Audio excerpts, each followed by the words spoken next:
हाँ जी, good evening students. आज हमारा लास्ट लेक्चर है इलेक्ट्रिसिटी का। इसके बाद हमारा चैप्टर ख़त्म हो चुका है, ठीक है आज।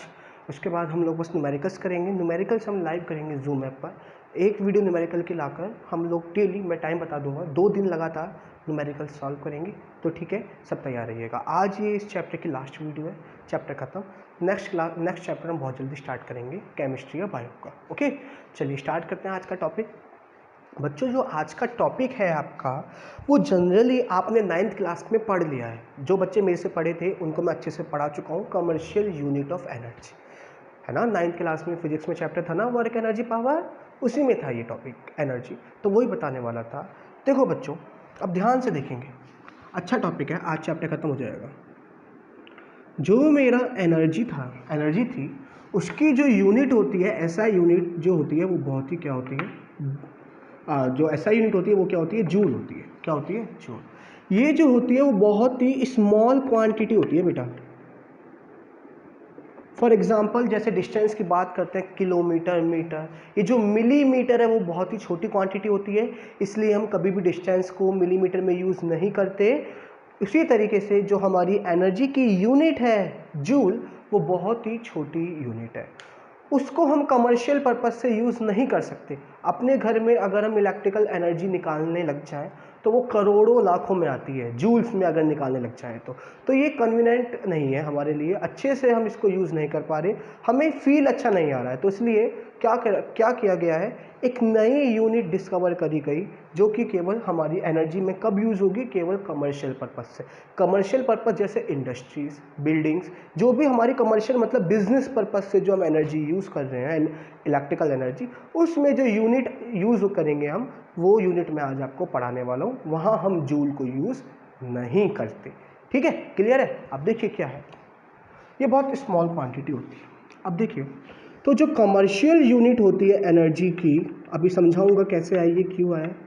जो कमर्शियल यूनिट होती है एनर्जी की, वो होती है बेटा किलोवाट आर, जिसे हम लिखते हैं KWH, kilowatt hour. This is the commercial unit of energy, kilowatt hour. इसका मतलब होता है, अगर कोई भी अप्लायंस जिसकी पावर है 1 किलोवाट और वो अगर 1 आवर के लिए यूज़ करता है तो वो कितनी एनर्जी कंज्यूम करेगा, 1 kilowatt our. And this is the unit. मैं रिपीट कर रहा हूँ, अगर क्वेश्चन आया कि डिफाइन 1 किलोवाट आवर, जो कि तुम्हारी कमर्शियल यूनिट होती है एनर्जी की, कहाँ से आई अभी बता रहे हैं, तो आप क्या बोलोगे, कोई भी ऐसा अप्लायंस, इलेक्ट्रिकल अप्लायंस जिसकी पावर है 1 किलोवाट और अगर उसको हम आर में 1 घंटा यूज़ कर लें तो वो जितनी भी एनर्जी यूज़ करेगा वो किस में आएगी, वो एनर्जी किसके बराबर होगी, 1 किलोवाट आवर। 1 किलोवाट आवर का मतलब वो अप्लायंस जिसकी पावर 1 किलोवाट है एंड टाइम कितना है, 1 आवर। 1 घंटे के लिए मैंने अगर 1 किलोवाट वाला कोई अप्लायंस रन कर लिया तो वो एनर्जी कितनी कंज्यूम करेगा, 1 किलोवाट आवर, ठीक है? अब देखिए आई कहाँ से है, ध्यान से देखिए। तो क्वेश्चन आया डिफाइन 1 किलोवाट आवर, तो आप इजीली बता सकते हैं कि 1 किलोवाट आवर क्या होगा। It is the amount of electrical energy consumed when an electrical appliance having a power rating of 1 kilowatt is used for 1 hour. ये वो एनर्जी है, वो ये अमाउंट ऑफ एनर्जी है कि अगर कोई भी इलेक्ट्रिकल अप्लायंस जिसकी पावर 1 किलोवाट है, अगर वो 1 घंटे के लिए चला लिया जाए तो वो एनर्जी किसके बराबर होगी, किसके बराबर कंज्यूम करेगा, 1 किलोवाट आवर। ओके, अभी आई कहाँ से, यू नो दैट पावर का फॉर्मूला कल मैंने बताया था आपको, एनर्जी अपॉन टाइम, याद होगा आपको अच्छे से। पावर का फॉर्मूला मैंने कल वर्क डन अपॉन टाइम तो बताया था, लेकिन उसके इक्वल टू में E अपॉन टी भी लिखा था। तो पावर का फॉर्मूला हो गया E अपॉन टी। ओके, यहाँ से अगर मैं बेटा एनर्जी निकालूँ तो एनर्जी, क्योंकि मुझे एनर्जी की यूनिट निकालनी है, तो वो किसके बराबर आएगी, पावर इनटू टाइम। पावर किस में लेनी है, किलोवाट में, तो पावर की यूनिट कितनी हो गई, किलोवाट। टाइम किस में लेना है, आर में, तो यहाँ पे क्या आ गई, टाइम क्या हो गया, आर, किलोवाट आर, ठीक है? तो इस केस में जो हमारी एनर्जी की यूनिट ड्राइव हुई कमर्शियल पर्पज से, वो क्या ही, किलोवाट आर। खुद देखो ना, यहाँ से एनर्जी बराबर हो गई बेटा पावर इंटू टाइम। पावर की यूनिट होगी किलोवाट, जो हमने यूज़ करनी है घरों में, क्योंकि वाट में तो बहुत कम एनर्जी आएगी, और टाइम की यूनिट होती है आर, तो एनर्जी की यूनिट होती है किलोवाट आर।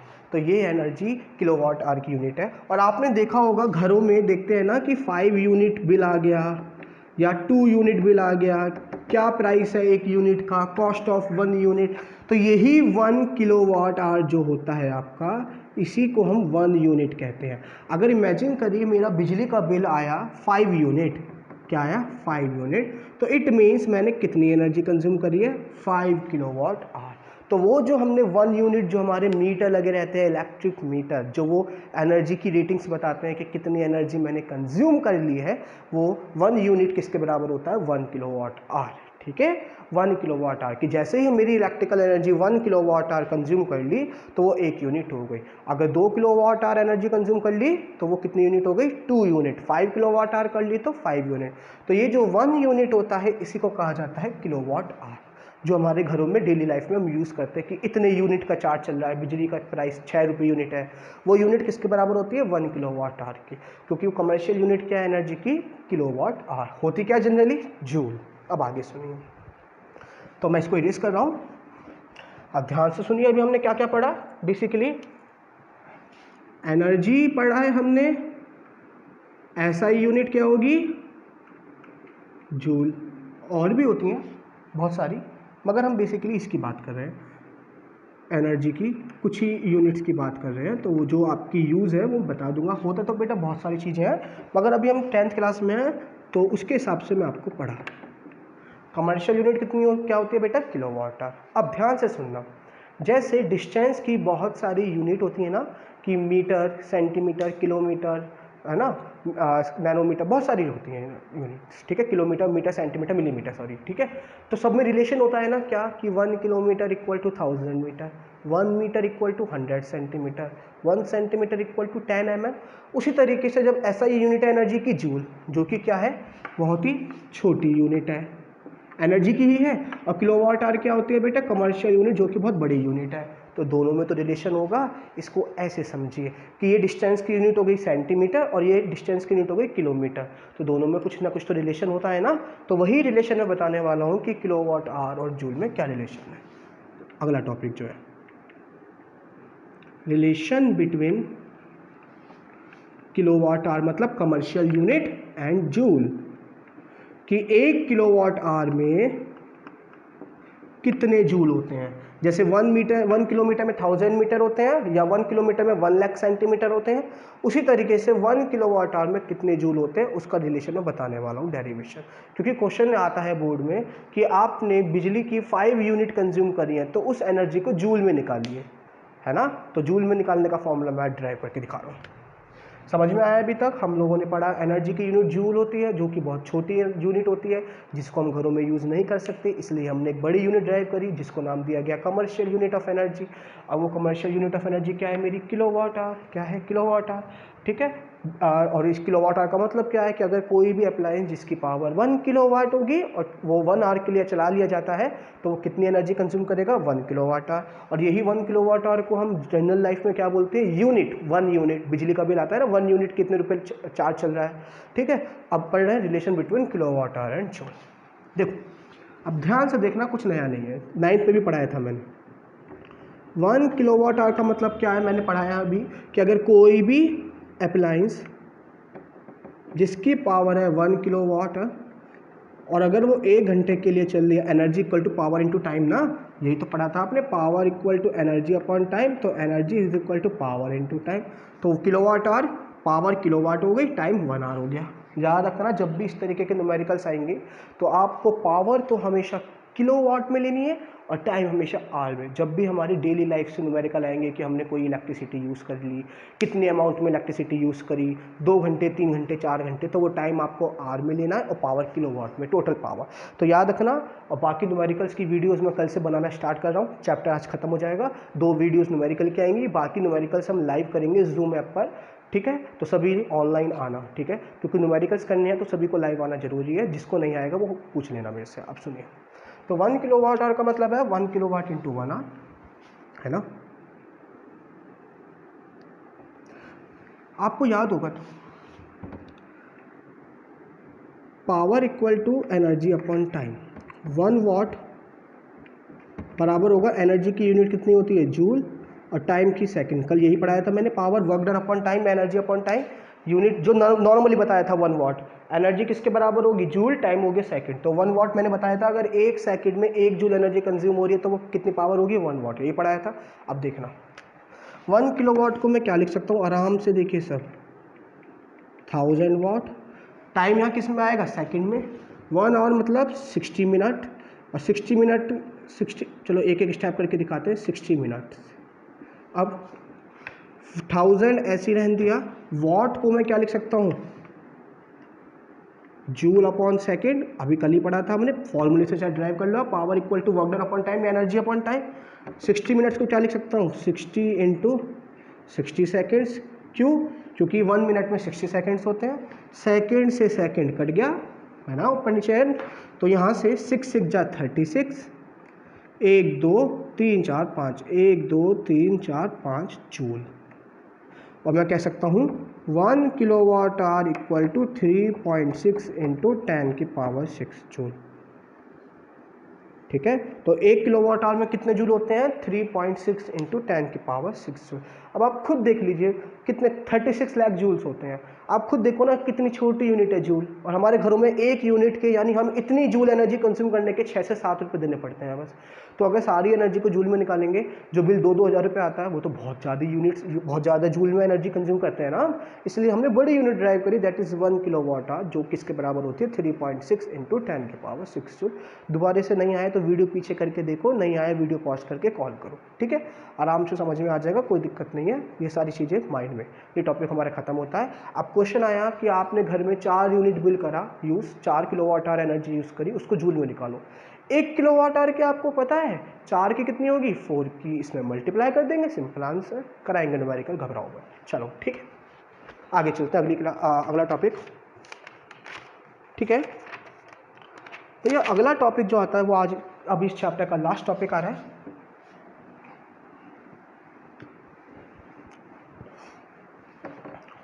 और इसके बाद हमारा टॉपिक खत्म। हीटिंग इफेक्ट ऑफ करंट, बहुत इंपॉर्टेंट एंड लास्ट टॉपिक।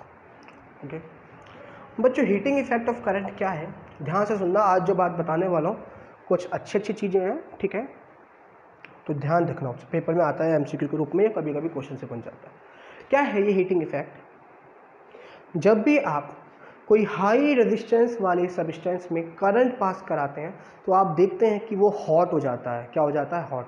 जैसे अगर मैं इलेक्ट्रिक आयरन के अंदर जो फिलामेंट है उसमें इलेक्ट्रिक करंट पास कराता हूँ तो वो बहुत हॉट हो जाती है, तो ये जो हीट निकल रही है इसी इफेक्ट को कहा जाता है हीटिंग इफेक्ट ऑफ करंट। आपने जगह जगह देखा होगा जो इलेक्ट्रिक गीज़र आता है, गीज़र सुना है ना, जो पानी गर्म करता है, या फिर आपकी जो जनरली रॉड आती है जो पानी को गर्म करने में यूज़ होती है, या जो आपका हीटर होता है इलेक्ट्रिक हीटर, उसमें जो वायर रहता है, या जो आपका इलेक्ट्रिक बल्ब होता है वो भी गर्म होता है, तो ये सभी इफेक्ट को हम क्या कहते हैं heating effect of current. Generally ये ज़्यादा किस में शो होता है, जिनका रेजिस्टेंस बहुत ज़्यादा होगा, जिसका रेजिस्टेंस बहुत ज़्यादा होगा, जिसमें जितना ज़्यादा रेजिस्टेंस उतनी ज़्यादा उसमें हीट प्रोड्यूस होगी, इसलिए ये जो हमारे एलॉयज़ होते हैं वो ज़्यादा हीट प्रोड्यूस करते हैं, और जिसका जितना कम रेजिस्टेंस उसमें उतनी ही कम हीट प्रोड्यूस होगी। तो अब ध्यान से सुनना एक चीज़, इसको आप ऐसे समझिए, आप देखा होगा जब आप यहाँ पे काइनेटिक एनर्जी लगाते हो तो यहाँ जो एनर्जी है आप हाथ को जब रब करते हो तो आपके हैंड में से हीट निकलती है, यानी यहाँ पर जो मैकेनिकल एनर्जी है वो कन्वर्ट हो रही है आपकी हीट एनर्जी में, किसकी वजह से, क्योंकि क्या है हमारे बीच में फ्रिक्शन है, क्या है फ्रिक्शन, उस फ्रिक्शन की वजह से जो हमारी मैकेनिकल एनर्जी है वो हीट एनर्जी में चेंज हो रही है, हाँ या ना। उसी तरीके से इलेक्ट्रिकल एनर्जी भी यहाँ पर हीट एनर्जी में चेंज होती है ड्यू टू द रेजिस्टेंस। ऐसे समझिए यहाँ रेजिस्टेंस फ्रिक्शन की तरह बिहेव करता है, जैसे यहाँ पे फ्रिक्शन की वजह से मैकेनिकल एनर्जी हीट एनर्जी में प्रोड्यूस होती है, करंट यहाँ पर क्या होता है, current energy electric energy resistance की वजह से हीट एनर्जी में चेंज होती है। ठीक है, तो इतनी बात समझ में आई, दोबारा देखो वीडियो नहीं आई तो समझ में। तो हीटिंग इफेक्ट ऑफ करंट किसकी वजह से आता है? Due to the resistance. जितना ज़्यादा रेजिस्टेंस उतनी ज़्यादा हीटिंग इफेक्ट। क्या होता है ये कि जब भी कोई हाई रेजिस्टेंस वाले सब्सटेंस में हम इलेक्ट्रिक करंट पास कराते हैं, जैसे कि नाइक्रोम वायर में, तो वो जो वायर हो जाता है रेजिस्टेंस बहुत हॉट हो जाता है, तो जिसकी वजह से उसी इफेक्ट को हम कहते हैं heating effect of electric current. तो heating effect of electric current समझ में आ गया। ये मैंने आपको बता ही दिया है क्या कि generally heating effect of current क्या होता है। अब ध्यान से देखना, एक चीज़ बताने में इसका फॉर्मूला बता रहा हूँ। पावर का फॉर्मूला होता है एनर्जी अपॉन टाइम, बिल्कुल सही। अभी देखना इसका फॉर्मूला, हीट, मान लीजिए क्वेश्चन आया कि इलेक्ट्रिक आयरन है, उसमें आपने करंट पास कराया, उसका रेजिस्टेंस ये है, तो बताइए कितनी हीट एनर्जी वो प्रोड्यूस कर रहा है, कितनी हीट एनर्जी वो प्रोड्यूस कर रहा है। तो देखिए पावर का फॉर्मूला होता है एनर्जी अपॉन टाइम। यहाँ से मैं लिख सकता हूँ energy is equal to the power into time, है ना। यहाँ हीट एनर्जी, एनर्जी कौन सी प्रोड्यूस हो रही है? Heat energy. तो मैं हीट एनर्जी का सिंबल मैंने मान लिया H, तो H को लिख सकता हूँ पावर इनटू टाइम। मेरे को दिक्कत, एनर्जी हीट एनर्जी प्रोड्यूस होगी ना, तो यहाँ एनर्जी कौन सी आ गई? Heat energy. फॉर्मूला तो यही होता है ना पावर वगैरह का, work done upon time, energy upon time, energy power into time, heat equal to power into time. Heat equal to power का फॉर्मूला मैंने आपको कल ही बताया था क्या? I square R into T. तो ये जो फॉर्मूला है ये हीट एनर्जी का भी होता है, ये हीट एनर्जी का फॉर्मूला है कैलकुलेट करने का, I स्क्वायर आर टी। क्या? I square R T. तो यानी जो हीट एनर्जी प्रोड्यूस हो रही है वो किस किस पे डिपेंड करती है? करंट पे, रेजिस्टेंस पे और टाइम पे। हीट एनर्जी जो प्रोड्यूस होती है वो रेजिस्टेंस, करंट पे, रेजिस्टेंस पे, टाइम पे कैसे डिपेंड करती है पढ़ाऊंगा। तो पहला फॉर्मूला तो हीट एनर्जी का निकालने का क्या हो गया? I square R T. ठीक है, ये मेन फॉर्मूला है। ये क्या है? मेन फॉर्मूला है, इसी को मेन मानते हैं, बाकी तो कोई कितने, जैसे पावर का मेन फॉर्मूला VI होता है ना, बाकी हमने ड्राइव कर दिया, इसी तरीके से ये मेन फॉर्मूला। एक फॉर्मूला और आएगा हीट एनर्जी का, पावर का फॉर्मूला क्या होता है? VI, तो VIT, ये भी एक फॉर्मूला है हीट एनर्जी निकालने का। पावर का फॉर्मूला VI होता है ना, हमने कल ही पढ़ा था, पावर के तीन फॉर्मूले होते हैं, VI, I square R, V square upon R. तो ये दूसरा फॉर्मूला हो गया, कभी कभी ये भी यूज़ कर सकते हैं हम। और तीसरा फॉर्मूला क्या होगा? पावर की जगह रख दो V square upon R T. ये हो गया मेरा तीसरा फॉर्मूला हीट एनर्जी का। हर फॉर्मूले का कुछ ना कुछ बेसिक होता है, तो रटना नहीं है, समझिए। क्या पढ़ा? पावर का फॉर्मूला होता है एनर्जी अपॉन टाइम, एनर्जी बराबर होगी पावर इंटू टाइम। यहाँ एनर्जी कौन सी प्रोड्यूस हो रही है? Heat energy. तो हीट एनर्जी बराबर होगी पावर इंटू टाइम। पावर होता है I स्क्वायर आर, तो इसकी जगह I स्क्वायर आर टी, एक फॉर्मूला ये हो गया। एक हो गया VI, पावर की जगह VIT, एक हो गया V square upon R T. तो यहाँ से बात करें, सुनना मेरी बात, तो हीट एनर्जी किसके बराबर हो गई? जूल में निकलेगी यहाँ से, यानी एम्पियर का स्क्वायर ओम सेकेंड, है ना, एम्पियर का स्क्वायर ओम सेकेंड। यहाँ से 1 जूल किसके बराबर आ गया? पावर की क्या होती है? वो volt into ampere into second. ये 1 जूल इससे यहाँ से बराबर आ गया in terms of heat energy. और यहाँ से 1 जूल किसके बराबर आएगा? वोल्ट का square upon ohm into second. ये नहीं आता जनरली, फिर भी मैंने बता दिया है, ठीक है, तो घबराने की जरूरत नहीं है। ये हमारे तरह तरह के हीट एनर्जी के फॉर्मूले होकर, ठीक है। अब यहाँ से, इसी से ये जो फॉर्मूला आया है, इसी से हमारा एक लॉ बनता है जिसको कहते हैं जूल्स लॉ ऑफ हीटिंग। सुनिए मेरी बात। तो हीटिंग इफेक्ट ऑफ करंट क्या होता है कि जब भी हम लोग करंट को पास कराते हैं किसी भी हाई रेजिस्टेंस में, तो वो बहुत ज़्यादा हीट प्रोड्यूस करता है हाई रेजिस्टेंस होने की वजह से, उसी को कहते हैं हीटिंग इफेक्ट ऑफ करंट। क्यों होता है ये effect? Due to the resistance. बेटा बेसिकली जो करंट होता है ना, उसके दो, आपके सुनते रहिए, आपके बेसिकली क्या होते हैं, उसके दो इफेक्ट होते हैं, एक हीटिंग इफेक्ट, एक मैग्नेटिक इफेक्ट। मैग्नेटिक इफेक्ट हमें सेकंड चैप्टर में पढ़ना है, आज हमने हीटिंग इफेक्ट पढ़ लिया है, छोटा सा ही है, ठीक है। आगे सुनिए, तो ये होगा हमारा हीटिंग इफेक्ट ऑफ करंट। अब यहीं से, इसी की मदद से, हीटिंग इफेक्ट की वजह से एक लॉ बना जिसका नाम था जूल्स लॉ ऑफ हीटिंग। क्या नाम है? Joules law of heating. आप सबको पता है हीट एनर्जी का फॉर्मूला क्या था? जो मेन फॉर्मूला था I square R T. According to this, ध्यान से देखना, जो हीट एनर्जी प्रोड्यूस होगी वो डायरेक्टली प्रोपोर्शनल है I स्क्वायर के। इट मीन्स अगर करंट को मैं डबल कर दूं तो 2 का स्क्वायर, तो हीट एनर्जी कितनी हो जाएगी 4 टाइम्स। मैं रिपीट कर रहा हूँ, जितने टाइम्स आप करंट करोगे उसका स्क्वायर टाइम्स आपका बढ़ जाएगा। अगर आपने 3 टाइम्स करंट को इंक्रीज करा तो एनर्जी ऑटोमेटिकली 9 टाइम्स बढ़ जाएगी, क्योंकि 3 का स्क्वायर 9। आपने 2 टाइम्स करा, डबल का मतलब 2 टाइम्स करंट को इंक्रीज करा तो 2 का स्क्वायर 4, क्योंकि यहाँ से एच किसके बराबर आ रहा है, आई स्क्वायर के डायरेक्टली प्रोपोर्शनल, है ना। इसके बाद अगर आप करंट को 5 टाइम्स बढ़ा दो, यानी पहले 1 था अब 5 टाइम्स बढ़ा दिया 5 एम्पियर, तो जो हीट एनर्जी प्रोड्यूस होगी वो 25 टाइम्स ज़्यादा प्रोड्यूस होगी, क्योंकि जो हीट एनर्जी है वो डायरेक्टली प्रोपोर्शनल है आई स्क्वायर के। यही तो जूल्स लॉ है मेरा, क्या, अकॉर्डिंग टू जूल्स लॉ जो हीट एनर्जी प्रोड्यूस होगी किसी भी रेजिस्टेंस में वो डायरेक्टली प्रोपोर्शनल होगी किसी भी कंडक्टर में करंट के स्क्वायर के। दूसरा, जो हीट एनर्जी प्रोड्यूस होगी वो डायरेक्टली प्रोपोर्शनल होगी रेजिस्टेंस के, किसके, रेजिस्टेंस के। इफ मीन्स अगर रेजिस्टेंस को मैं डबल कर दूं तो मेरी हीट एनर्जी भी कितनी हो जाएगी बेटा, डबल हो जाएगी। यहाँ स्क्वायर था इसलिए 4 टाइम्स हो गई, 2 का स्क्वायर 4, यहाँ सिंपल है, डबल हो जाएगी, ठीक है। और तीसरा क्या आता है, heat energy is directly proportional to the time. जितने समय के लिए हम उसमें करंट पास करा रहे हैं उतने ही ज़्यादा उसमें हीट, आपने देखा होगा कि जितनी देर के लिए हम लोग कोई डिवाइस यूज़ करते हैं वो उतनी ही ज़्यादा गर्म होती है, यानी जितने देर के लिए हम उसमें करंट पास कराएंगे उतनी ही ज़्यादा हीट आएगी। अगर हमने टाइम को डबल कर दिया तो हीट भी कितनी प्रोड्यूस होगी, डबल। तो यही तो मेरा जूल्स लॉ ऑफ हीटिंग है, क्या, according to joule's law of heating, the heat energy produced in any conductor is directly proportional to the square of current, is directly proportional to the resistance and is directly proportional to the time taken, and this is the Joule's law of heating। यही Joule's law है, और इसको combine कर देंगे तो formula आ जाएगा I square RT। ठीक है, आप लोगों को होपफुली यहाँ तक समझ में आ गया होगा। हमारा ये जो चैप्टर है ये बेसिकली आपका खत्म हो चुका है, ठीक है।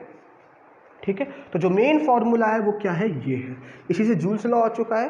ठीक है, तो हीटिंग इफेक्ट और जूल्स लॉ दोनों थोड़े अंतर है। हीटिंग इफेक्ट में हमने पूरा एक्सप्लेन कर दिया, जूल्स लॉ में किस किस पे डिपेंड करता है, क्या लॉ बताया वो बता दिया हमने, कि करंट के स्क्वायर के डायरेक्टली प्रोपोर्शनल, इसी से तो आया, रेजिस्टेंस के डायरेक्टली प्रोपोर्शनल, टाइम के।